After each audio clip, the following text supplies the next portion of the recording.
اپنے قرضداروں قصوروں کو معاف کرنا ہے۔ میرے عزیز بہنوں اور بھائیوں، خدا یسوع مسیح پر یہ جو مشکل کی گھڑی آئی ہے، اور یہ میرے اور آپ کے گناہوں کی وجہ سے تھی۔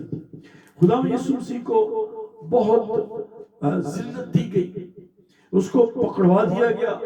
یہودا اسکریوتی نے اس کو پکڑوایا، اور خدا یسوع مسیح کو پتا تھا کہ کون مجھے پکڑوائے گا، لیکن خدا یسوع مسیح نے اس کو ہونے دیا۔ خدا یسوع مسیح کہہ رہے ہیں آخری فصح میں کہ دیکھو میرا پکڑوانے والا نزدیک آ پہنچا ہے، وہ آ پہنچا ہے۔ اور خدا یسوع مسیح نے انڈیکیٹ بھی کر دیا کہ جو میرے ساتھ طباق میں ہاتھ ڈالتا ہے وہی مجھے پکڑوائے گا اور میرا بوسہ بھی لے گا، اور ایسا ہی ہوا۔ خدا یسوع مسیح کو بہت ستایا گیا، اس پر گھوڑوں کی مار، اس کو لہو لہان کیا، اس کو تمانچے مارے۔ ہم دیکھتے ہیں یوحنا کی انجیل میں اس بات کو کہ خدا یسوع مسیح کو کس قدر ستایا بھی گیا۔ کانٹوں کا تاج یوں پریس کر دیا گیا خدا یسوع مسیح کے سر پر، اور 19ویں باب میں لکھا ہوا ہے، 19ویں باب میں اس پر پیلاطس نے یسوع کو لے کر کوڑے لگوائے۔ خدا یسوع مسیح کو کوڑے مارے گئے مصلوبیت سے، صلیب پر دینے سے پہلے، اور وہ سزا میرے اور آپ کے گناہوں کی تھی جو یسوع مسیح نے سہی اور اپنے اوپر لے لی۔ کیونکہ عیسائی 53 میں ہم اسی طرح پڑھتے ہیں، اور کانٹوں کا تاج بنا کر اس کے سر پر پریس کر دیا گیا۔ ایسے آستہ سے نہیں رکھا گیا، زور سے پریس کر دیا گیا، جو کہ ہم جانتے ہیں کہ 4 انچ تقریباً وہ کانٹوں کے جو درد ہے چبھنے کی، وہ خدا یسوع مسیح کے سر میں یوں پریس کر دیے گئے تاکہ اپنی ہوش و حواس کھو دے۔ یہ کفارے کا کام، یہ صلیب پر ہمارے نجات کا کام نہ کر سکے، لیکن خدا یسوع مسیح پہلے کلمے سے لے کر جان دینے تک خدا یسوع مسیح نے اپنی ہوش میں جان دی۔ اس لیے آخری کلمہ جو ہے وہ اس طرح ہے کہ اے باپ، آخری کلمہ بھی اے باپ ہے، پہلا کلمہ بھی اے باپ ہے، وہ قائم ہے خدا باپ کی محبت میں۔ اور اس نے کہا کہ اے باپ ان کو معاف کر، جنہوں نے کوڑے مارے، جنہوں نے تمانچے مارے، جنہوں نے اس کی داڑھی کو نوچا، سب کو خدا یسوع مسیح نے معافی کی درخواست کی ہے۔ اے باپ ان کو معاف کر۔ یہ نہیں جانتے کہ یہ کیا کرتے ہیں۔ میرے عزیز بہنوں اور بھائیوں، خدا یسوع مسیح آج صلیب پر لٹکے ہوئے میرے اور آپ کے گناہوں کی معافی کے لیے کہتے ہیں، Oh, thank you, Jesus. What a wonderful Lord we have. اس سے زیادہ کیا کوئی پیار کسی کو کر سکتا ہے کہ گناہوں کے لیے، گنہگاروں کے لیے، میرے اور آپ کے گناہوں کے لیے خدا یسوع مسیح اپنی جان دے، اس نے دی۔ یہ ہے محبت۔ شاید کوئی انسان کوئی بے گناہ کے لیے شاید لکھا ہوا ہے کلام میں کہ اپنی جان دے سکے، لیکن ہمارے یسوع مسیح نے گنہگاروں کے لیے اپنی جان دی۔ گناہ میرے تھے، گناہ جو میرے تھے اس پہ ڈالے گئے، کہ اس پہ ٹھٹھے بھی مارے گئے ہیں میرے لیے۔ مسیح پاک نے کھائے ہیں کوڑے میرے لیے، کہ اس کے جسم پہ آئے ہیں زخم میرے لیے۔ ہاللویا۔ اس کا تو کوئی گناہ نہیں تھا، تو بے گناہ تھا، اس نے میرے اور آپ کے گناہوں کو لے کر صلیب پر جان دی۔ اور یہ ہمیں آج کلمہ، معافی کا کلمہ درس دیتا ہے، سکھاتا ہے، سبق دیتا ہے کہ جیسے خدا یسوع مسیح نے اپنے ستانے والوں کو، کوڑے مارنے والوں کو، تمانچے مارنے والوں کو، اور سر پر کانٹوں کا تاج یوں پریس کر کے رکھنے والوں کو، سب کو معاف کیا، معافی کی درخواست کی ہے. بیٹا درخواست کر رہا ہے, خود ہی درخواست کر رہا ہے, کیونکہ یہ جانتے نہیں, یہ نہیں جانتے یہ کیا کر رہے ہیں. یہودا اسکریوتی نے کیا کیا؟ یہودا اسکریوتی کو بھی اس کو بہت زیادہ لیسنیبل موت اور وہ خودکشی والی موت جو تھی وہ لینی پڑی, کیونکہ روٹ سب سے پہلے تو اسی نے کی تھی,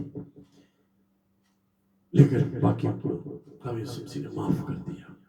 میرے عزیز بہنوں بھائیوں, آج خدا یسوع مسیح کو کیسے اپنی زندگی میں لیتے ہیں, کہ کیا اس نے صلیب پر ہمارے لیے کیا, کیوں کیا, اور سب کو گناہوں سے آزاد کیا. جیسے خدا یسوع مسیح نے ہمیں معاف کیا, ہم بھی آج سیکھیں ایک دوسرے کو معاف کرنا. خدا ہم سب کو اس کلمے کے ذریعے, معافی کے کلمے کے ذریعے سب کو بھی برکت دے. مسیح یسوع آپ کے ساتھ ہوں, کیونکہ اس نے کہا ہے کہ دنیا کے آخر تک میں تمہارے ساتھ ہوں, اور ساتھ ہے, کیونکہ وہ باپ کے پاس آسمان پر داہنی طرف بیٹھا ہے. خدا باپ کے داہنی طرف بیٹھا ہے. یہ ہمارا عقیدہ ہے. میری دعا ہے کہ تمام سننے والوں کو خدا اس کلام کے وسیلے سے بڑی بڑی برکت دے. God bless you and stay blessed. Very good Friday. یہ ساری برکات گڈ فرائیڈے ہے. آپ سب کو گڈ فرائیڈے دیکھنا نصیب ہو. میں ایمان رکھتا ہوں کہ جیسے ہم نے پہلا کلمہ سیکھا ہے اور اس سے کیا ہم نے سبق سیکھا ہے, اسی طرح سٹیپ بائی سٹیپ تمام کلمات پر غور کریں گے اور دیکھیں گے ہمارے لیے اس میں کیا سبق پنہا ہے یا کیا سبق موجود ہے. Thank you very much. آپ سب کو میری طرف سے گڈ فرائیڈے یعنی جمعہ مبارک ہو. جب